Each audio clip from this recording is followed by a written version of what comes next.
Hey, good morning, good morning. This is Mr. Max again. Uh, Sunday morning, and I came in to buff this car today. Let me flip this. This is that Ford Edge. I painted that two days ago. So I want to buff this because I need to finish this car this week. So I'm gonna do that. I think maybe in 2 hours, maybe. Yeah, I gotta put the bumper on, but I'm waiting on the grill. So that's what's happening. So I'm gonna do this. Yeah, I'm not gonna show that. It will take too long to show all this. So and so I'm gonna go back to my what's it called? My coming to America video. I'll continue with that. So stay tuned.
All right, so that's I finished with the buffing, so I gotta polish this. So um, yeah, so that's what I gotta do to this now. Polish and maybe buff some of the little light scratches on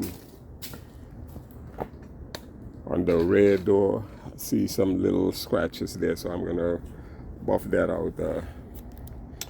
Okay, so yeah, so it's back to me coming to America. Yeah, so after starting that business in Brooklyn, New York, so I had quite a few customers, young guys. A lot of them are some of those customers I had back then, in the early 90s. They're in their grave right now. They were in the drug business, so it's rough. But all they came to me was to fix their car. That's all that I was focusing on. Fixing their car, whatever they were doing was none of my business. But yeah, it's sad that a lot of our youngsters got involved with that and they're no longer around. So I had that, you know, had 3 workers at one time. They don't work or they don't do much. When I come back, you know, I have to kill myself to make money to pay these guys. So I had when I started, some folks from Suriname, the country I'm from, they heard that there was someone from their country who started a business in Brooklyn. So they wanted to see this person, which is me. Yeah. I guess maybe they were happy to hear one of their own started a business. So I think it was a group of maybe 4 guys that came. They came by to see, you know, where I was located and who it was. You know, I introduced myself to them. We talked a little bit, and but one of the guys asked me in our native tongue if I sold drugs in order to get money to start this business. Can you imagine that shiggity? Why would the guy think that, or a black person, you have to be involved with drugs in order to make money? That's not my line of work. I fix cars. That's what I do. So I couldn't believe that a person would ask me a question like that. If I sold drugs in order to get money so I could start a business. I didn't do that. Whatever job I had before, I was saving some of my money. I made sure I was buying tools, preparing myself for that move. So I bought my tools, well, some of them, the small things that you could carry, you know.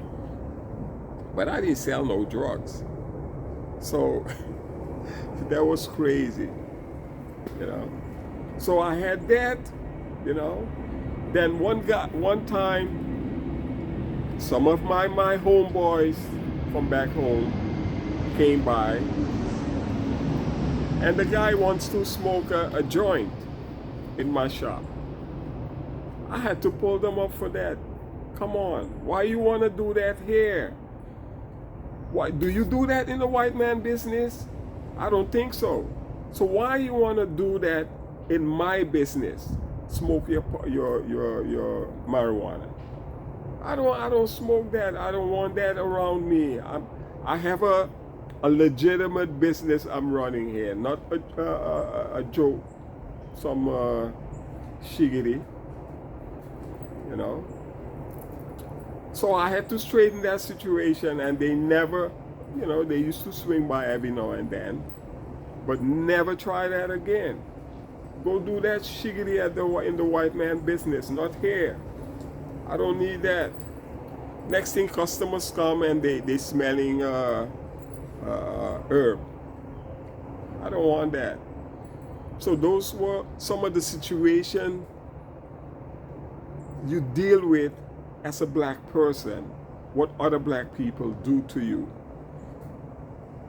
Now, there were a few mistakes I made by trusting people, or customers I should say. Sometimes I finish the job. Sometimes folks don't have all the money, and you will trust them that they will bring back the rest. I have 3 situations that I could remember. 3. One was almost like around $3,000. There was a dealer that brought me a car to fix, and I charged him $3,000. It was a Nissan Z, one of them little Nissan. I can't remember the trim again for that. So that one was like $3,000 I was supposed to get from that guy, and I took his word. $3,000 gone, no pay. That was a lesson learned. And another person, this one was from Guyana, trusted him. I think it owed me about $900. Never came back. And there was a 3rd time. I can't remember who that was, but after that one, I said, never, that's not happening no more. If you don't pay, the car doesn't go.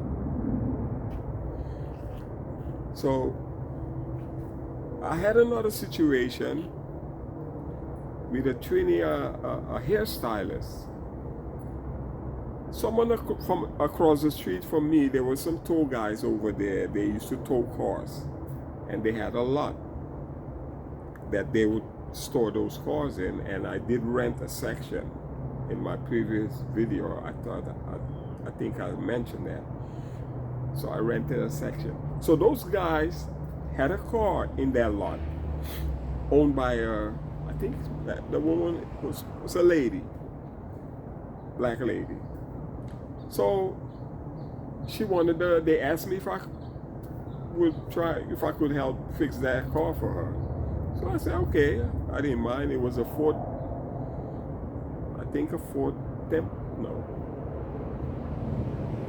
Temp. I can't remember, but it was a Ford. So that car, I took the car in, and it was sitting there in the shop now, because I wanted the person to come, so we go over the price for what it would cost to do the job, the repair. But the woman never came. She wasn't coming to discuss that. And my shop, I had a 2,500 square foot shop. I needed that space, so I couldn't have something that cannot move sit in my shop. So I called this lady up one day, and then she came. She came, and she came to cause problems. A woman came she come to beat me. So when she came, I was surrounded. I was doing a framework on a car, and I had a lot of steel metal object on the floor. So as I'm talking to this person, and this person came to the shop to cause problems, I just wanted to know, hey, you want to fix the car? If you don't want to fix the car, get the car out of here. I can't remember all the back and forth that went between, But at that moment, as things were escalating, I thought of grabbing one of my steel pipes and swing that sucker. But I thought about, man, I'm gonna lose all my effort that I made in this shop here. You know, for this, I can't let that happen. So I decided to, okay, let me go get the phone, call the police. The woman came behind me, after me, and grabbed the phone. Wow, isn't that something? So I can't remember what did I do. After she took the phone, at that time we didn't have cell phone. I didn't have cell phone at that time. I can't remember what happened now. But anyway, it so happened that she left, and what I did, I just pushed the car out on the street. Push it out on the street. And you know, when a car sits for a little while in New York on the street, the sanitation, they're gonna come pick it up. And that's what happened to it. The woman never came back for the car. She probably didn't have the money to fix it, or she didn't want to fix it. Why do you leave it in my shop? So I did that, pushed that sucker out, leave it on the street there, sanitation took it. You know. So it is very hard sometimes dealing with your own people. Very hard. But being in New York, you know, you gotta be a little street smart, you know. After a while, you know how people are, and then you adjust, you know. You don't try to have folks come and take advantage of you. And the same thing I was going through with workers. They come, they see a young guy or a black guy, they want to do whatever they feel like. One guy had a guy one time, he was working somewhere, and he came to me. I gave him a job, and he was telling me in the winter they didn't have hot water where he was, so the people had them using cold water to wet sand cars. I'm telling you, I didn't want to be. I wanted to be different with my workers. I didn't want to treat them the way they were being treated by the other folks. You know, so, but sometimes it's good the way they're treated by the others.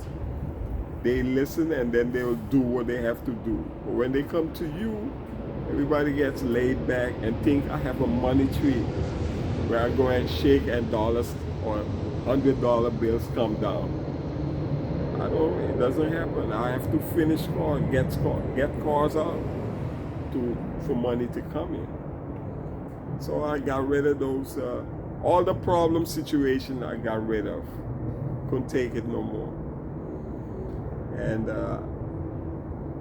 there was one person I had that was doing good. It was a nephew of mine. When he came in the country, he came by me, and I had him there working, and he was learning, and he was doing pretty good. Learned to buff, take off parts, put parts back on, started doing like Bondo work. So he was doing good. And so that was some of the things in the early days in Brooklyn, in the early 90s, I should say. So, yeah. So then,